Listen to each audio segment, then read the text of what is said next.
আপনার ননদের নাকি বাচ্চা হচ্ছিল না? হ্যাঁ। অনেক বাচ্চা নষ্ট হয়ে যায়। হ্যাঁ। তারপর তিনি নাকি ঈশ্বরের কাছে প্রার্থনা করে। হ্যাঁ। তারপর বাচ্চা আসে। আচ্ছা, কতবার বাচ্চা নষ্ট হয়ে গেছিল আপনার ননদের? দুবার। প্রার্থনা করার পর দিয়ে নাকি এখন বাচ্চা হয়, কিন্তু বাচ্চা আসার পর হসপিটালে নাকি এনাকে ভর্তি নিচ্ছিল না। আচ্ছা, কি কারণে হসপিটালে ভর্তি নিচ্ছিল না? তার প্রেসার হাই ছিল 200-র উপর। আচ্ছা, প্রেসার হাই এর কারণে তাকে হসপিটালে ভর্তি নিচ্ছিল না। এখানে লেখা আছে প্রার্থনা করার পর নাকি তার প্রেসার পুরোপুরি নরমাল হয় এবং সে সুন্দরভাবে সুস্থভাবে বাচ্চা জন্মগ্রহণ দেয়। হালেলুয়া! আমরা সকলে দেখতে পাচ্ছি এই যে ননদ সুন্দরভাবে নাকি বাচ্চা প্রসব করে। হালেলুয়া! ঈশ্বরের জোরদার মহিমা হোক। আপনার নাম সরস্বতী মুর্মু। আপনি কোথা থেকে আসছেন? আমি আসছি শিয়ালদহ থেকে। এটা সাদা সিরাপ হতো 20 থেকে 25 বছর ধরে। আচ্ছা, সাদা সিরাপ হতো। আপনি কতবার ডাক্তার দেখিয়েছেন? আমি ডাক্তার অনেকবার দেখিয়েছি। আচ্ছা, কটা ডাক্তার দেখিয়েছেন? অনেক ডাক্তার। আচ্ছা, আপনি এখানে প্রার্থনায় কতদিন ধরে আসছেন? আমি আসছি আশ্বিন মাস থেকে। এখানে লেখা আছে 20 থেকে 25 বছর ধরে আপনার সাদা সিরাপ হতো এবং এইখানে প্রার্থনায় আপনি 5 মাস ধরে আসছেন এবং আগের সপ্তাহে পাঁচটার লে হ্যান্ড প্রার্থনা করে। লে হ্যান্ড প্রার্থনা করার ফলে আপনি এখন পুরোপুরি সুস্থ আছেন। আপনি এখন পুরোপুরি সুস্থ আছেন। 20 থেকে 25 বছরের রোগ এখন কি আপনার জীবন থেকে মুক্ত হয়েছে? হালেলুয়া! ঈশ্বরের জোরদার মহিমা হোক। আমার নাম মায়া মালিক, আমার বাড়ি মচলান্দপুর। আচ্ছা, আপনার সাথে এটা কে এসেছে?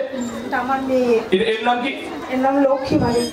এর বয়স নাকি 12 বছর। হ্যাঁ, 12 বছর। আর ইনি ফেসবুকে একটা ছেলের সঙ্গে প্রেম করে 45 বছর ছেলের বয়স ছিল, তাই তো? যে ছেলেটার সাথে প্রেম করে সেই ছেলেটির বাড়ি নাকি মহারাষ্ট্রে ছিল। হ্যাঁ। আচ্ছা, কেমন ভাবে তারা সম্পর্ক করেছিল? ফোনের মধ্যে, ফেসবুকের মধ্যে তারা সম্পর্ক করে। আপনি জানতেন না? আপনার মেয়ে করেছিল। আচ্ছা, এখানে লেখা আছে আপনার মেয়েকে নাকি সেই জায়গায় নিয়ে চলে যাওয়া হয়েছিল। এই আমাদের বাংলা থেকে সে মহারাষ্ট্রে নিয়ে চলে গেছিল আপনার মেয়েকে। 10 দিন নাকি আপনার মেয়ে নিখোঁজ ছিল। হ্যাঁ, আমরা পুলিশ কেস করেছি, তাহলেও কোনো আমরা খবর ওর পাইনি। আচ্ছা, আপনার মেয়ে কি আপনাকে ফোন করতো? আমাকে না, এমনি ফোন করতো, কিন্তু ওই দেশ থেকে কি করেছে আনবো আমাদের সেটা বুঝতে পারছিলাম না। তারপর মানে আপনি বুঝতে পারছিলেন না যে আপনার মেয়েকে কেমন ভাবে বাড়ি ফিরিয়ে আনবেন। তাহলে যে তখন আমাদের প্রার্থনা, তখন বহুকে প্রার্থনা করে সবাই বলছে ওই দেশে নিয়ে গিয়ে বিক্রি করে দেবো, ওকে আর এখানে আনবে না। তখন আমি বহুকে প্রার্থনা করি আর বলি, বহু তুমি তো আমার সঙ্গে আছো, আমি বিশ্বাস করি আমার মেয়ে একদিন ঠিক ভাবে চলে আসবে। আচ্ছা, এই কারণে একটা এই মণ্ডলীতে প্রার্থনা নিবেদন জমা দেন। প্রার্থনা সবাই বলছে প্রার্থনা জমা দাও, তাহলে দেবে তোমার মেয়ে ঠিক বাড়ি চলে আসবে। আচ্ছা, প্রার্থনা নিবেদন জমা দেওয়ার পরে পাস্টার সেই প্রার্থনা নিবেদনকে প্রার্থনা করে, তারপরে এখানে লেখা আছে আপনার মেয়ে নাকি বাড়ি ফিরে আসে। আচ্ছা, কতদিন হচ্ছে আপনার মেয়ে বাড়ি ফিরে এসেছে? 4-5 দিন হচ্ছে ফিরে এসেছে। হালেলুয়া! ঈশ্বরের জোরদার মহিমা হোক। ফিরতে জোরদার মহিমা হোক। জয় যিশু। জয় যিশু। আচ্ছা, আপনার নাম বলুন। আমার নাম অপর্ণা দাস। আচ্ছা, আপনি কোথা থেকে আসছেন? আমি খাজুরদহ থেকে এসেছি। খেজুরদহ। আচ্ছা, এখানে লেখা আছে ইনার ভাই বাইরে কাজে গিয়ে হারিয়ে গিয়েছিল 5 মাস ধরে, আর ইনি এখানে 1 মাস প্রার্থনা এসে ইনার ভাই নাকি আবার বাড়িতে ফিরেছেন। আচ্ছা, আপনার ভাই কেমন ভাবে হারিয়ে গেছিল বা কেমন ভাবে বাইরে পৌঁছেছিল? আমার ভাই বাইরে সোনার কাজে যায়, ওখান থেকে একটা ঝামেলা হয়, দোকান থেকে বেরিয়ে গিয়ে 5 মাস নিখোঁজ ছিল। আচ্ছা, আপনার ভাই কি ফোন করতো আপনাদের?